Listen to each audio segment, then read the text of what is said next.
The views expressed during this program does not necessarily represent those of really any sane person with a brain. Listening to this program may actually kill brainwaves and make you dumber than you may already be. Listener discretion is advised.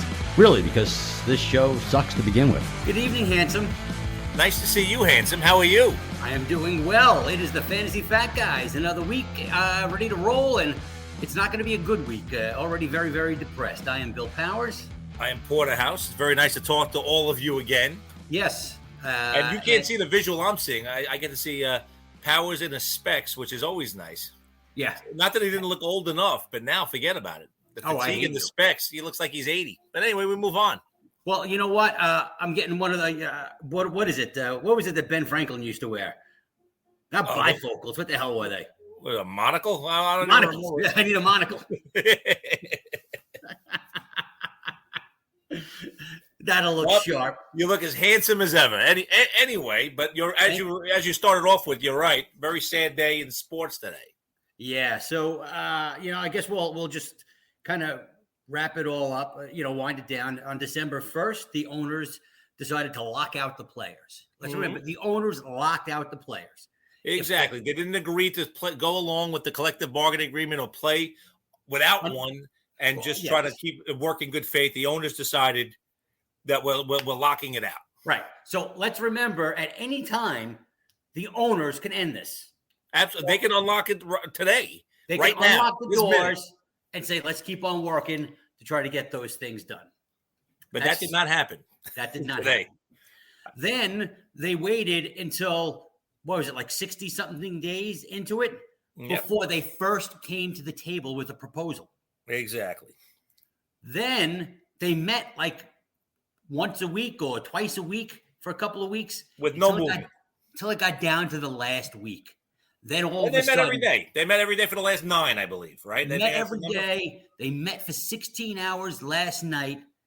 And then the owners, now everybody's saying, I'm hearing different things. Some people are saying that the owner said, this is our last and our best offer. Other people are saying that's not what they said. But if the players just said, no, well, then it had to be something along those lines. And we thought they were coming to an agreement, and then they didn't. And what happens is, selfishly now, my fantasy draft, which I like to do live in Atlantic City with my friends, is now suspended because of the cruelty of a bunch of billionaires. But anyway. Yes.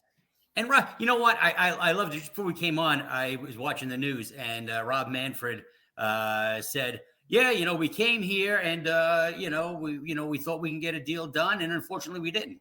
They didn't air this part, but my son was telling me, they said to him, you guys were locked out for some odd, 60 some odd days. How come it took to the last week until you guys finally decided to start negotiating? And all he said was, I can only speak for the last week. We tried really, really hard and I mean, the problem is, and again, it takes two to tango. And right.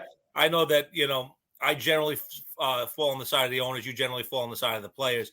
On this one in particular, I probably lean more player than I ever have before, only because it's a lockout that doesn't have to happen. If they're going to work in good faith, we can make things happen. Right. I do think that, some of the requests from the players are a little high. And I think a lot of the requests from the owners are out of whack. So it's kind of like the fact that we couldn't budge or come to some sort of an agreement is just sad. You sit there and you watch it and you're like, okay, the minimum salary and the thresholds and stuff like that. But it's okay. It's time to move it up. A friend of mine, Rob Devine, I'll give him his name, is like, you got to remember that every single one of these players, and we're not trying to say that they are underpaid grossly in any way, because you and I would both kill for their salaries, right? The minimum pay.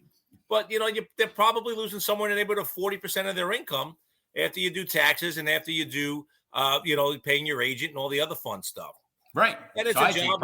It's grueling, right? So, you sit there and you it's hard not to agree with that statement. Right. Well, you know what? Here's the most disappointing thing as well. The players kept on coming back with numbers, and the owners just kept on saying no. It was no compromise involved with it. Then they finally said, you know what, we'll do this for you. If you remember, I don't know if it was, I think it was last night they came out And they said if you do 14 games, 14 team playoffs, which is ridiculous because that you're really watering down the playoffs. And did we not learn anything from the football this week where the wild card weekend was the biggest pile of dog crap we've ever seen in football? No, it was bad football.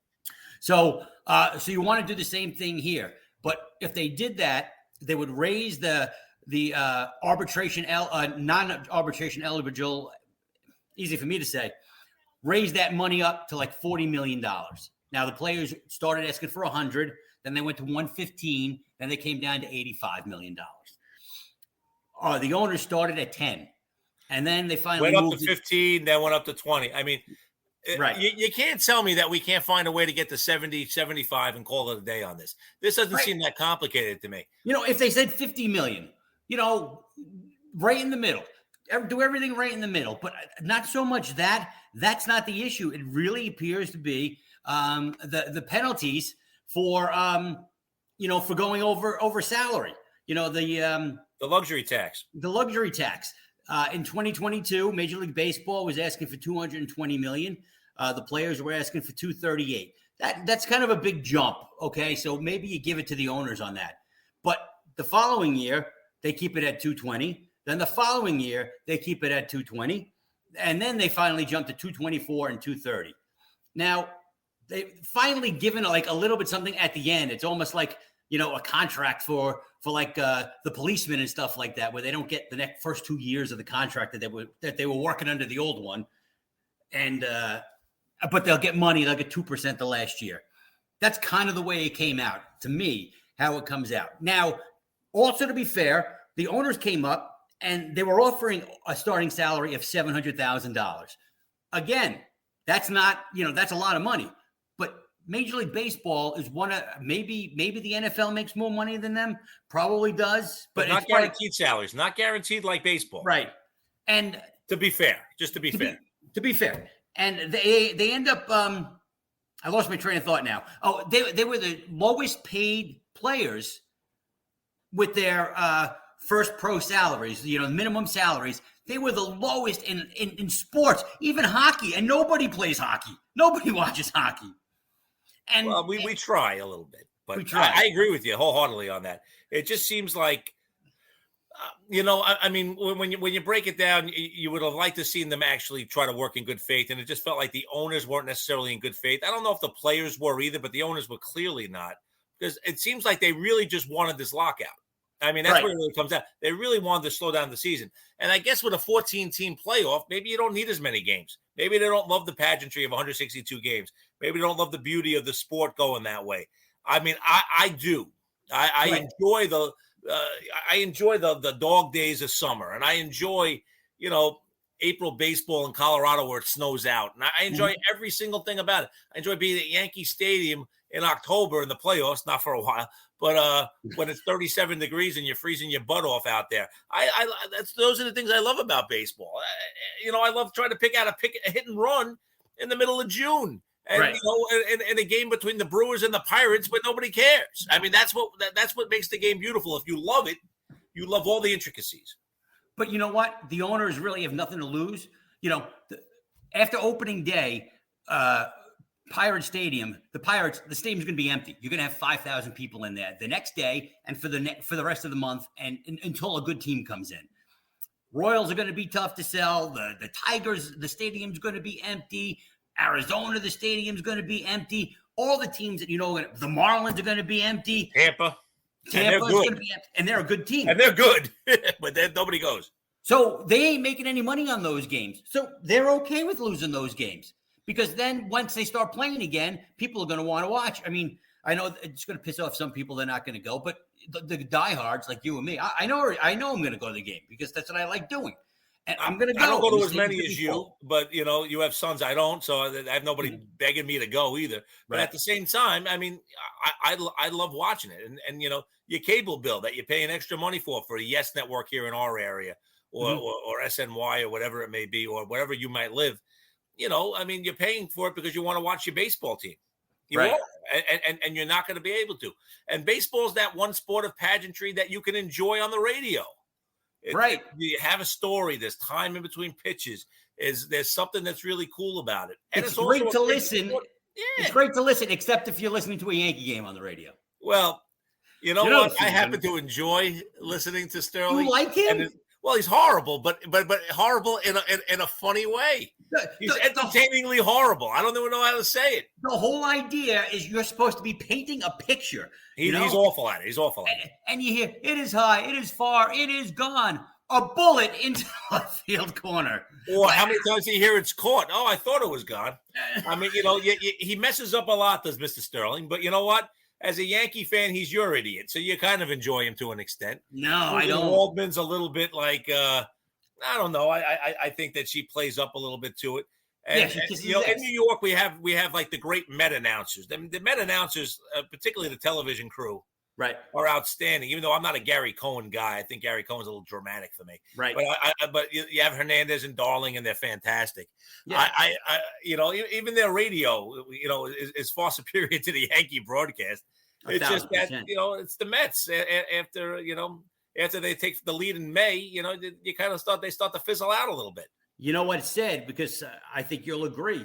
One of the most enjoyable things to do is to listen. I know I'm showing my age. I'm not that old, but Vin Scully. Scully. He did 9 innings all by himself. Every game. He was awesome. And you and I are both the same. We don't really pay for the Major League Baseball extra innings package, right? But we get those. But we do love the first weekend. Exactly. But we get the free previews, right? And you're sitting there watching because your fantasy guy's on the hill. So you're like, I gotta watch this game, because I have 3 hours to kill, apparently. Yeah. And you put on a Scully game, and it's amazing. But again, my earliest memories of sports were really, listening to Yankee games on my little radio in my bedroom because the games were on a cable network called WHT, which we didn't have. Right. We didn't have cable where I grew up until I was like 16. So a lot of the games in Queens, we didn't have cable. And until I was like 15 or 16, we didn't have it, right? And I would listen to the games on the radio that weren't on Channel 11. And Channel 11 had Rizzuto, who was a great homer, and they had Bill White, who was outstanding, and Frank Messer, and all these guys. They were great. But I loved listening to the radio broadcast because they really did paint a picture, and it was kind of beautiful to watch. And the Met radio team was better. I mean, Bob Murphy might be the best of all time doing the radio. Yeah. I mean, we didn't expect to talk about these guys, but this is where we kind of went. What we're trying to say is we love baseball. The fact is that the owners don't seem to love the fans right now. The players seem pissed off that they want to play. The two sides didn't do a good job of coming to an agreement. It takes two to tango, so you can't blame one side over the other. But the owners can end it now if they wanted to, and the players can't.